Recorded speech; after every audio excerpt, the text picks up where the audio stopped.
Hello and welcome back to Seaside Garage.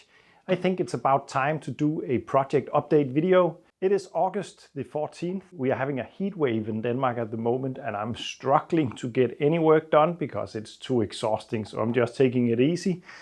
And I actually even got shorts on, which is really uncommon. But let's just take a look at all the projects. We'll start with all the cars and then take a look at the mopeds. And also I just received some more hydroelastic fluid. So let's try to pump up that princess. The previous video I released was on this Lada Niva. I did some rust repairs up here. Since then I have done some more rust repair back here. I think it's turned out pretty okay. I still need to do the rust in the sill right there and the floor. I have begun work down here now. It's pretty much the same that needs attention as in the top, but it is worse down here. As you can see, I cut out a huge chunk of the inner sill, which reveals that the structure inside here is also bad. Luckily for me, the really structural part in here is all right. It's actually a really good condition, but this piece needs to be cut out and re-welded because there is nothing in the bottom part of it. But considering that this is a car from the late 70s, it's really in a good condition in here. So I'm just slowly chipping away on all the rust on the Lada Niva. I got some comments in the previous video saying that I need to cut out all rust and repair it with new metal all around if I want to get rid of all the rust. But it's not really the point of this project. I'm not going to make a rust-free Lada Niva. This car is just, it's too rough for that, and I also don't really like to do that. I want this car on the road, safe and sound and usable. I don't want to end up with a car that I don't dare to use. And yeah, this could most likely be used in the winter time with salt and all that. And I don't want to be sad about using it. So it's not the point to make it rust-free. The point is to make it usable and safe. What I really enjoy is to take the cars that are close to being scrapped and then save them and use them. And I'm really looking forward to get that rust done because I have so many new nice parts lying around the workshop that needs to go on this Lada. Next up.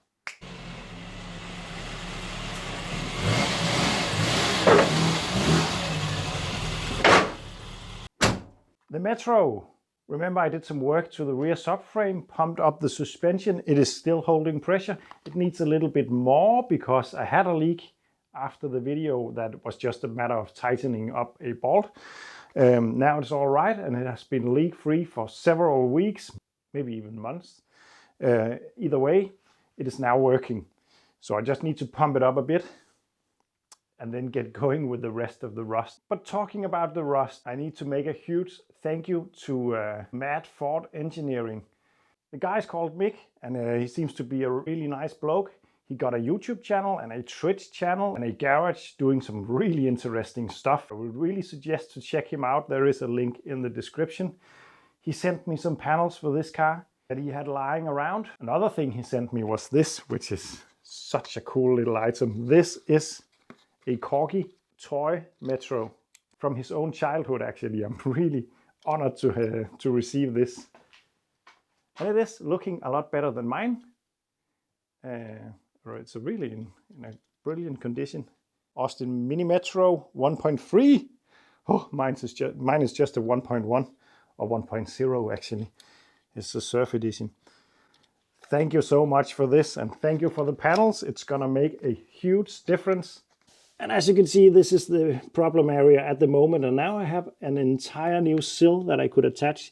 I'm not sure that I'm going to do that. I might end up just using the rear part of it because it seems to be rather solid, especially on the other side, but we'll see about that. And then I need to pump a bit more pressure in it. But that's the current state of the Metro, the car that started this channel. Let's take a look at the next one. And the Abarth. I still need to rebuild the front brake calipers on this. It is not braking completely straight. Other than that, it's doing fantastic, but there is of course some small stuff that I would like to fix in the future. There is no window washer, for instance. It's not working, that is. And also, I actually destroyed something on this the other day. completely self-inflicted damage. Let me show you. I had this up in the air on a hydraulic jack. I had to take the tires off, and then I wanted it to be standing on an axle stand. And then I made a huge mistake placing it in the wrong position, and the jack also released the pressure a lot quicker than I had anticipated, so I couldn't react therefore. But can you see right there, that was where the axle stand was, and it was supposed to be a bit closer to this rusty edge because that's the supported, because that's the strong point. That point is not strong. So I will have to take that off and rebuild it in the future. It doesn't really matter that much, but it's still really annoying. But let's get the princess into the garage and start the first episode of Pump My Ride.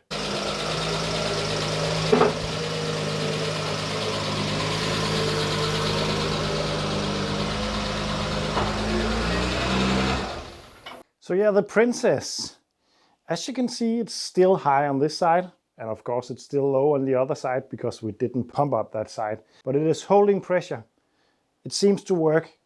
I don't know how it will perform when it starts to actually ride on the road, because of the bumps will of course increase the pressure slightly, so a leak could develop there. But so far so good, I think it works. But let's pump up the other side. My goal is to pump it to 350 psi. I'm not going to measure anything. That is just good enough for now. Then I can measure later on if it holds pressure. But yeah, let's try. I'm still waiting on a new ultrasonic cleaner that I bought because I would like to give the carbs a proper clean. It is still overflowing from one fuel because of a stock needle valve. So that's the reason for the can over there catching the fuel. So that will be the next step on this one. But let's pump it up and see if it works. I've just bled some pressure out to get all the air bubbles out, and then it's pumping time. Definitely rising up. That's 300 psi. That's 350 psi. No leaks. It's working. Oh, that's nice. It's riding high as it is supposed to. It is actually a little bit too high pressure. That's more like it. Great. And the camper van. Everything is pretty good with this. So far I have actually been using it as a daily for a couple of weeks, just to test it out. It is riding pretty well. I gotta say, there is a lot of small stuff still. I really need to change the drive shaft knuckle on this one, and some wheel bearings and other stuff. The engine is running pretty good, but there's one really weird thing with it. Sometimes the idle just rises up and stays high when you are standing still, and you can actually also feel it when you drive, that suddenly it gets some more power. Feels like a vacuum leak, but it's just not constant, and I really don't know what it is. Could also be some kind of issue with the pump. Other than that, it's riding pretty well. But the next big project for this, because we are going on a trip in a month's time, we're going to Sweden. It could still be pretty warm, but it could also become cold at that time of year. So I decided to buy a diesel heater. It is just loosely put in there right now. I'm trying to find the best location. It's a cheap Chinese one, and I'm pretty sure that I'm going to make a video when I'm installing it, because I think that could be a lot of fun, and also testing if it even works. But that's the next project for the camper, because then we can use it also in the winter time without freezing completely. And yeah, other than that, I need a new battery. That's an old one. It's not up for the task. It drains way too quickly. And at the moment, it's just functioning as our bed because it's way too hot inside, so we can sleep in this with open doors at night. It's way too hot inside. The Trabant is no longer in the garage, and no, I have not sold it, quite surprisingly. I still own it. But at the moment, it is being at my father's art exhibition. My father is a painter. He made a small exhibition to show some of his latest work. And we thought it could be fun to have the Trabant right outside, because let's face it, it is a driving piece of art. Therefore, it's standing there at the moment. But what about the Renault Clio Grand Prix? That's actually sold. I was suddenly struck with the feeling that I had a little bit too many cars on number plates, especially since the Renault is not old enough to be a classic car. Therefore, it is hugely expensive. And with the camper van on plates, on number plates as well, we are paying a lot of money. The road tax on the camper van is over 2,000 euros per year, and that is not counting the insurance. So I decided to put it up for sale, and actually it sold quite quickly. Of course, I already missed that car because it was a brilliant daily classic car. It was fun, it was fast, it was reliable, but I really think it went to a good home, and I think it will be taken well care of right there. And without repeating myself too much, I really have to let something go from time to time to get new stuff and fix the stuff I have, because it is all expensive. And at the moment I have the Lada, the Metro, the Princess, the Abarth, the C25, the Trabant. Is that really all I have? Do I only have 6 projects at the moment? Oh, of course, and the C1, which is my wife's car, is becoming a project because it is having oil pressure issues. So yeah, but maybe there is a car coming in as well. Who knows? I hope so. Well, let's take a look at all the mopeds, because at the moment all mopeds is in the garage except the Rex and the Motobecane. It's in my storage.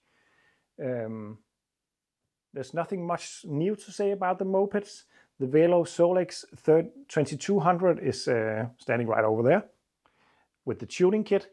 I really need to make a video about how that performs, because a lot of you has been asking about that. I have just forgotten. But yeah, we have to take a look at that. The other moped, the other Velo, is riding beautifully. The Motobecane, the folding bike, is still working, and it's such a lot of fun to drive. I'm not using it on longer trips. I gotta admit that it's a bit too hard to ride actually for my back. But on small trips, it's brilliant. The orange Solex 5000 is also doing great. And the great news is that I actually bought 3 new moped projects, but I have a logistic problem getting them here, so it will most likely take some time before I start working on them. But I bought 3 Casal projects. They are really nice. So I think that would be all for now.